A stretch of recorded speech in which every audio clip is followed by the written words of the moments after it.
Overwatch team. What a great team before they broke apart. Right. Yeah. So we saw a bit of those guys actually who played a little bit of those early online cups. So this is a team that is chock full of players that have that Overwatch experience coming back into it. So we should expect to see good things from Russia here. Yeah, well, of course, first map is going to be Hanamura. You can see it on your screens, and we saw how hard it is to crack that nut.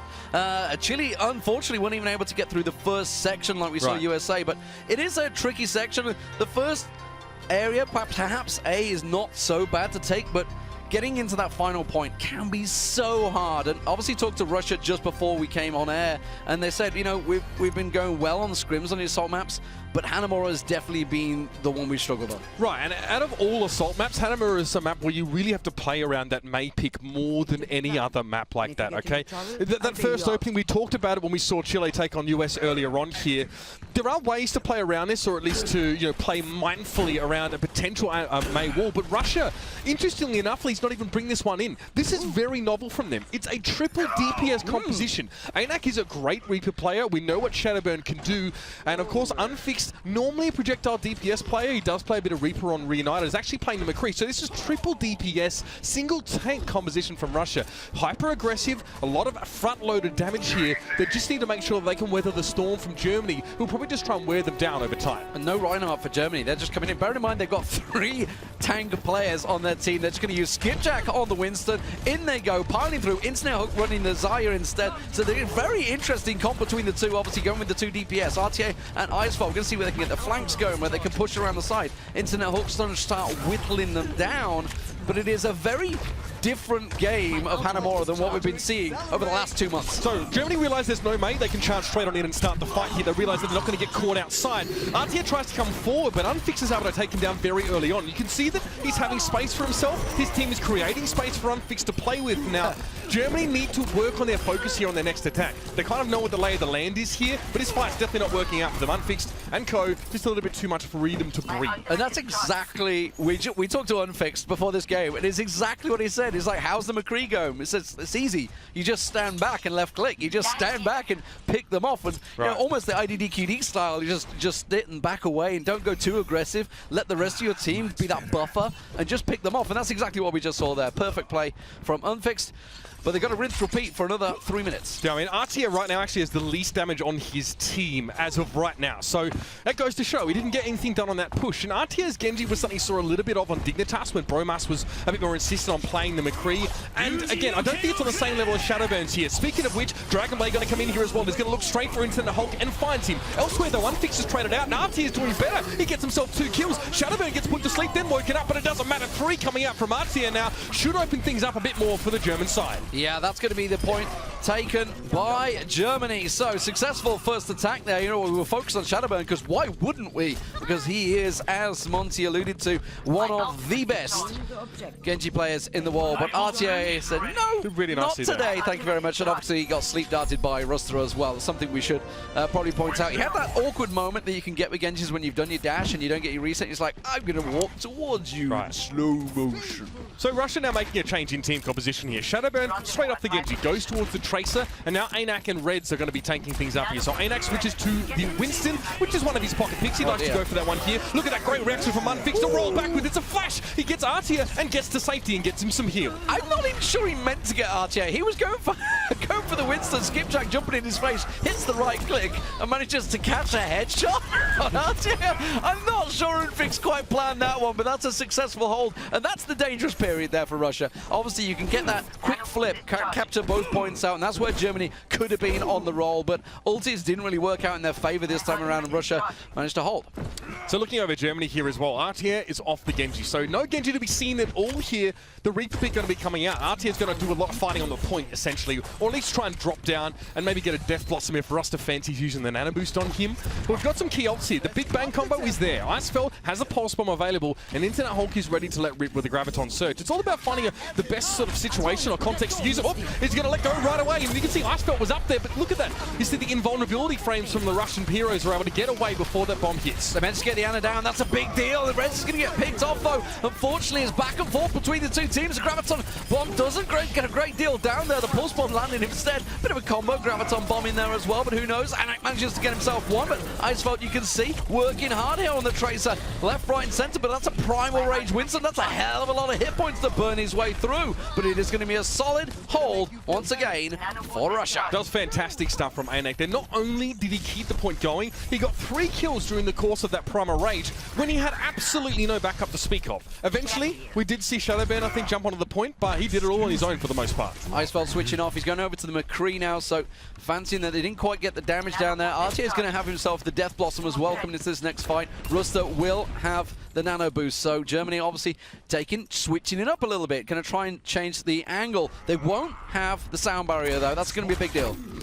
The May coming out for Unfix could be interesting here. Icefeld, there's no way you're going to survive that one. Even if he got a little bit more damage, it still would have been very, very tricky to take him down. Unfix, though, put to sleep. Now we're going to see Artia dancing over on the point. It's going to be that combo we were talking about earlier on. The Death Blossom comes through, but he doesn't actually secure any kills. Now Anak's going to fall down. The kills start falling in a bit of a delayed fashion, but Germany haven't lost anyone yet in this fight until now. Unfix finds Ruster here, and now Artia needs to work together with his Reinhardt of Skipjack and pick these kills up. Yeah, it doesn't look like it's going to work out for them. Shadowburn was boosted up there, didn't get anything from it, but he managed to hold off long enough and keep the rest of his team alive. They get back from the respawns and they hold on the point one more time. 3 minutes and counting left for Germany in this attack, and that was a little splintered, that attack. I mean, we saw it right at the start. Icefeld getting picked off right at the beginning of the fight and then going in. It was kind of almost doomed to failure from the start. Right, so a couple of key ults there as well for Germany were used, or at least to try and make that fight happen. You saw Artia come in with Ruster, you know, trying to go full Apache. Never go full Apache, Lee.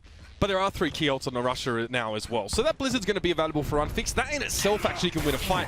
But then you've also got the Death Blossom there as well. Icefeld having to back away now. That's a fairly early Primal Rage coming out here from Anak. He needs to make something happen with this now. Icefeld still picks him off though. Gets himself some space and the fight continues. Anak finally gets down, but he gets caught in the Blizzard around the side there. Skipjack already frozen in it as well, and Shadowburn picks himself up those easy double kills as they're all frozen solid. It doesn't look like it's going to work out there. A frozen RTA will go down. And really, that was just a simple case of Russia having way more ults than Germany going into that fight. Well, yeah, I mean, they didn't actually use that many, to be honest with you. I think it was the sound barrier and the Blizzard was used. Anak forced to use his ult there because he didn't want to sort of leave his team in a 5v6 situation when Germany was so close and not taking any real poke damage. Fair enough. But yeah, the Blizzard from Unfix there as well. So much control available to the Russian side. And you can see here as well, 5.3k damage for him. That's a heck of a lot. Shadowburn does have the top damage right now on his team, but I mean, May doing a heck of a lot of work as well. Yeah, just the 2 deaths as well for those 16 eliminations. That's a big deal. You can see Skipjack, he's been taking those right clicks heavily,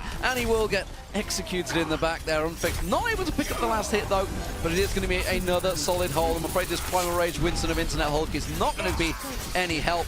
And they are going to be reset once again. 1 minute, 30 seconds and counting. This can and will be the story of Hanamura throughout the day. It is such a tricky last point to take. And, you know, Russia, while they're having a good hold themselves, they've said themselves that they've been struggling to do the same thing here. A lot of teams have said, you know, we're good on assault.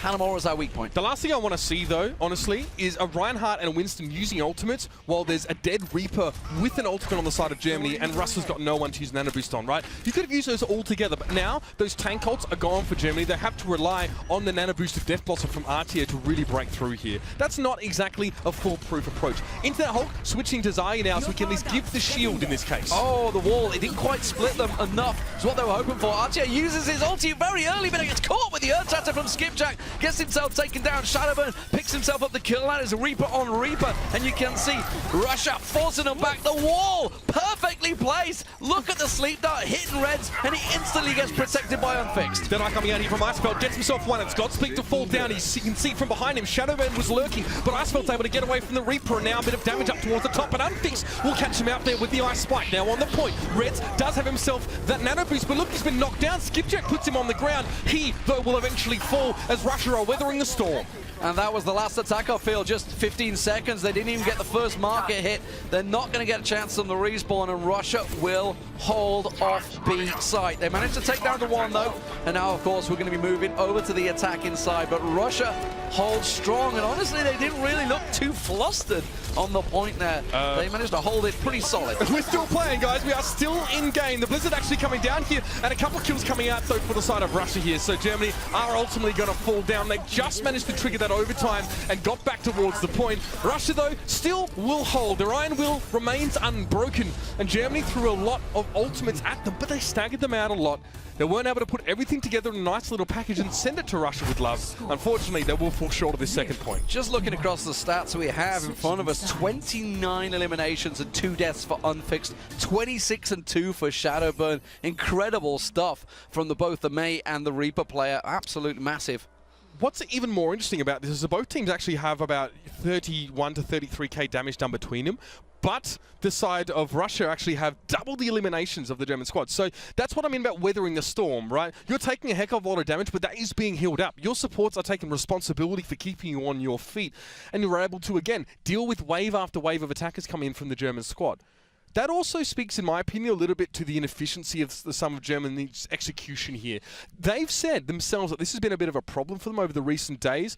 Look, if you're going to use a Primal Rage and an Air Shatter, why not wait until the next wave when your Reaper is alive? RT got picked up early. We could have had the Reaper Copter combo coming in, of course, the Nano Boost and the Death Blossom involved in that fight with those 2 tank ultimates.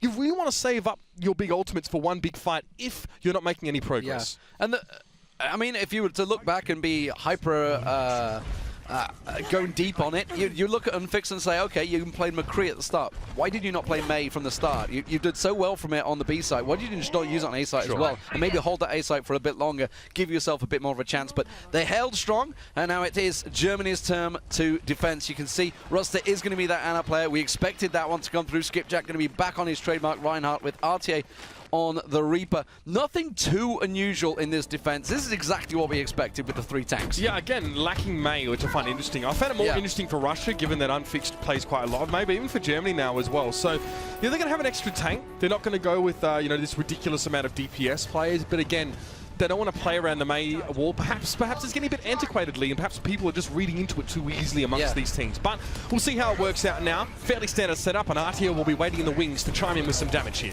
Yeah, the irony is it's not that mobile a team, so if they had a Mei wall right now, it would be very useful against this Russian team, because really you only have the Unfixed that's going to be hop, skipping and jumping over it. There's no Tracer in there, of course, or anything else like that to go in. But here they go, they're going to push on straight through. There's going to be the Bio Grenade going down. Unfixed is going to be the focus target. Icefeld's going to burn them down. 0 charge though, so not doing a great deal of damage. Reds will finally be eliminated. That means it's going to be the big tank down. And look at this. Russia are just carving their way through the German attack. Yeah, really nice stuff there from Unfixed and Shadowburn, actually. I mean, they just smashed their way on towards this point, and they're going to have it too. That's a long hold they're going to have to do here. Yeah, they're going to be digging in for the winter. We're going to be looking like 8 minutes plus. Yeah, I know, 7 minutes. There you go. So, yeah, quite a long time now. And for Germany, that means that they have to start to build up ults, and they need to trickle them out. They need to be very prudent with how they use them once they get them. Well, the problem is, you're going to see Shadowburn. He's going to have that Shadow Blade, and here we go. Goes straight on. Shadow Blade, I'm calling it. You know what? I'm just going to name it after him, after the player, because just look at it. 1, 2, 3, job done. Russia are going to be taking Hanamura with ease here. There's nothing that can do to stop them, and that is a massive time and an absolute stomp, really, from Russia in the end there against Germany. I was expecting Germany to hold a little longer, but the fact that Dragon Blade was ready and waiting to go kind of just, it is that danger. You can flip the points very quickly if you have the right ultis. Yeah, and also the German squad were very segmented over the end of that map. You see a Shadowburn leaps up. We then saw a bunch of German players on the ground on the lower levels there after being knocked down by Reds, I believe it was, with the Earth Shatter. So they play that one really well. The thing is, if you get wiped just before the point is taken and you're defending, it could be a little bit hard to get in position, use high ground and stuff like that when you're attacking. So that's essentially what we saw there. Literally just want to reposition themselves, But you know, when you've got such a mobile player as a Genji that can literally go up high, down low with that ulti and get the resets, it's just... Oh yeah, I mean, getting the resets, I just think that Russia's execution looks so much cleaner than Germany's right now, really. Germany had all these great ultimates. They had a bunch of them, and they sagged them out over 3 or 4 fights, and they weren't able to actually really get that killer instinct or come in